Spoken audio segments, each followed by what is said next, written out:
Ok, revenons-en. Alors, nous allons démontrer maintenant que K est incompatible en utilisant ces trucs. Vous allez voir à quel point ça va être difficile. Donc, ce que je dois démontrer que tout de suite ici, dans K, admet une sous-suite qui est complète. Alors, donc, je dois me donner soit Vn, j'échange les noms de la suite, hein, je préfère parler de Vn. Vn, une suite dans K. Alors, je dois maintenant être en mesure de trouver, d'extraire une sous-suite de ces Vn-là, K qui est A union P, A union E. Je dois maintenant être en mesure d'extraire ici N, je suppose qu'il est dans N. Je peux l'écrire aussi comme ça, N supérieur égal à 1. Alors, je dois donc être en mesure d'extraire de cette suite, une sous-suite et de construire un élément de K tel que la sous-suite que j'ai extraite là, converge vers cet élément-là. C'est déjà un peu bizarre. Bon, mais regardons un peu ici. Définissons, nous savons que ici, les termes de la suite, c'est donc le n ici est varié dans m supérieur égal à 1. Définissons les ensembles suivants. Na, qui est l'ensemble des indices n dans n, où Vn est dans A. Parce que vous voyez que Vn ici, pour tout n, puisque Vn est une suite dans K, pour tout n, Vn est un élément de K. Cela veut dire que Vn peut être dans A ou Vn peut être aussi dans E. Nous ne savons pas. Déjà, à partir de là, vous voyez que c'est compliqué. Nous ne savons pas si les Vn sont dans A, quels sont les Vn qui sont dans A, quels sont les Vn qui sont dans E. Nous ne savons pas. Nous ne savons pas les séparer, mais nous pouvons les séparer de cette manière. Imaginons alors que nous avons notre définition, cet ensemble N, ces ensembles N, A et N, E.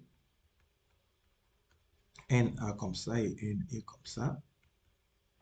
Alors, donc ça, c'est une partie des N, parce que vous voyez, je prends les indices dans N où les termes de la suite sont dans A. Ici, je prends les indices dans N aussi, dont les termes correspondant à ces indices-là sont dans I. Donc, ce sont les parties dans des N. Donc, mais alors, si je fais NA union N, et il est évident que vous pouvez voir que NA union N, et ça donne N, parce que tous les termes de la suite sont soit dans A, soit dans E, soit dans partout dans les B. Donc, quand je prends tous les indices là, je forme l'ensemble N tout entier. Cela veut dire quoi?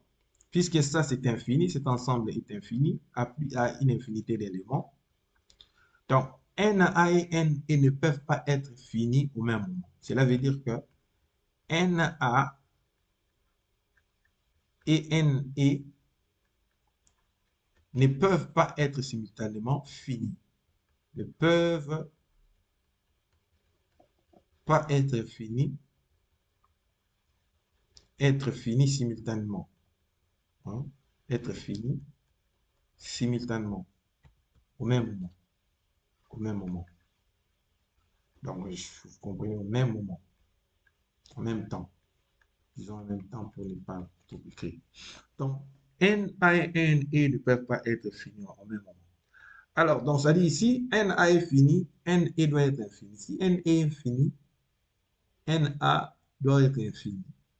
Bon, supposons qu'on peut avoir NA fini, ou N est fini, ou les D infinis. D'accord? Donc, nous avons trois cas. NA peut être fini, mais ça va être infini. Alors, à ce moment-là, NE sera infini. Ou encore, on peut avoir N est fini, alors à ce moment-là, NA sera infini. Ou encore, on peut avoir donc les D infinis. D'accord? Prenons les cas où NA infini est fini. Mais si NA est fini, est infini. On va donc traiter les cas N est fini de la même manière qu'on va traiter les cas NA infini. Donc, ça dit, je sais que je veux dire, les cas NA fini et les cas NE fini sont symétriques. Alors, si je traite déjà les cas NA fini, je peux abandonner les autres cas parce que je vais les traiter de manière analogue. Ceux qui me suivent, vous pouvez donc les faire vous-même par analogie pour voir que cette même analogie, ce même raisonnement peut être appliqué à l'autre cas et obtenir le résultat. Donc, je ne traite que les cas n infini et n est infini. Et puis, je passerai directement au cas où les deux sont infinis pour avoir comment. Alors, supposons que NA est fini. NA est fini. Comme on vient de dire, cela implique automatiquement que NE est infini. Est infini. Bon, si je vais parler en termes assemblistes, je dis que c'est cardinal de NA égale F moins égale à un nombre qui est fini. Et cela implique que cardinal de NE est automatiquement infini. D'accord? Ok. Alors, regardez ce qui va se passer. Mais NA fini, cardinal de NA fini, implique quoi? Implique qu'il y a un entier, naturel que tu peux appeler ici L, tel que l'ensemble A, l'ensemble NA plutôt, excusez-moi, soit une partie de un ensemble comme ça, 1, 2, 3, jusqu'à L.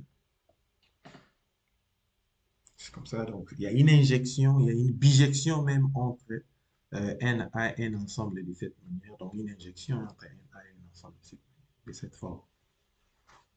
Donc NA est une partie d'un ensemble comme ça. Donc tous les éléments, tous les indices de NA sont compris entre 1 et N et L. Dépasser L, tous les restes des indices là ne sont plus dans NA. C'est-à-dire, les termes correspondant donc à ces indices ne sont plus dans A, seront donc dans E. Cela veut dire quoi? Donc, cela veut dire que pour tout n supérieur à L, Vn ne peut pas être dans A parce que en ce moment-là, Vn, s'il est dans A, ça veut dire que cet n-là est dans NA. NA, donc, cet n-là devait être inférieur ou égal à L. Vn ici est strictement inférieur à L. C'est supérieur à L, donc il ne peut pas être là. Mais Vn est toujours dans K, donc Vn est où? Dans E. Alors, cela veut dire quoi? Si j'appelle T l'entier L plus 1, qu'est-ce que j'aurai? J'aurai que les termes de la suite Vn avec n supérieur ou égal à t sont dans E. C'est une partie de E. Cela fait de cette suite ici Vn avec n supérieur ou égal à t une suite, excusez-moi, j'écris en minuscule en majuscule parce que mon écriture est très mauvaise, une suite dans E, n'est-ce pas? Mais remarquez, cette suite ici commence à partir des rangs T. Alors, on peut réécrire ça comme étant une sous-suite de la suite K. Donc, de la suite Vn qu'on avait avant. Donc, définition maintenant Nk comme ça, par la formule K plus L, pour tout K supérieur ou égal à A. Et remarquons que Vn avec N supérieur ou égal à T égale à Vnk avec K supérieur ou égal à 1. Et puisque ça, cette application ici, N telle que je l'ai définie là, c'est une application de N dans N qui est strictement croissante, C'est comme ça que j'écris strictement croissante. Excusez-moi, c'est comme ça que j'écris. J'écris strictement croissante de cette manière. Strictement croissante. Donc, N telle qu'elle est définie comme ça est strictement croissante.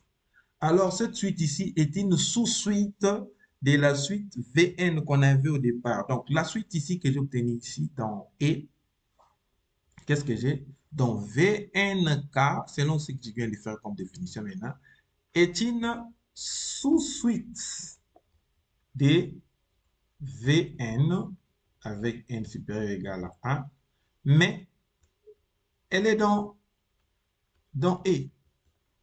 Vn est une sous-suite dans E. Mais Vn maintenant est une sous-suite de... Bon, Vn d'abord est une suite dans E, Vnk est une suite dans E maintenant. Mais E est compact. Puisque E est compact, on peut extraire de cette suite, ici dans l'indice à varier en fonction des cas, une sous-suite qui converge vers un élément de E. Donc, il existe donc une sous-suite Vn Ki avec I supérieur ou égal à dVnk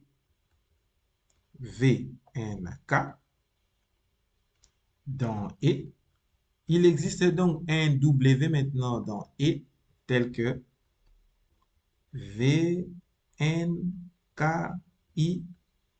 converge vers W. Mais W étant dans E est une partie de K, nous voyons que W est aussi dans K. Donc W est dans K. On a quand même trouvé un élément de K déjà à l'aide de E. Et ici, tu vois, on a trouvé une sous-suite de la suite, mais pas de la suite Vn, mais de la suite Vnk. Mais alors, si vous définissez mi comme étant égal à nki, ça veut dire la fonction n appliquée à la fonction k de i, parce que n ici est une fonction. Maintenant, quand on voit ça comme étant une sous-suite, à ce moment-là, j'ai confondu n avec une fonction. Ici, j'ai confondu k aussi avec une fonction. Puisque k est strictement croissant, parce que ça, c'est une sous-suite de la suite Vnk, alors k est strictement croissante, n aussi était déjà strictement croissante, n était comme ça, défini comme ça, n est de k. Donc, nous avons que mi est strictement croissante et ni va de n à valeur dans n. Donc, nous avons mi est une suite strictement croissante de n dans n, ce qui fait que vmi est une sous-suite de, est une sous-suite de Vn. Est une sous-suite de Vn, mais Vni, on vient de voir que c'est exactement Vnki. Donc, nous avons pu extraire de notre suite Vn plutôt, une sous-suite bizarre comme ça avec ce terme Vnki qui converge vers un élément qu'on a trouvé ici W dans K. Donc, on a réussi à faire la preuve. Donc, on a pu trouver, en résumé, il existe donc un W dans K et il existe donc une sous-suite VMI avec I supérieur ou égal à 1 D Vn avec 1 supérieur ou égal à 1 dans K tel que VMI verge vers W. Donc, nous venons de terminer les cas où A est fini. Donc, nous devons passer maintenant au cas où les deux sont infinis. Parce que les cas NA est fini et N est fini, NA infini peut être traité de la même manière.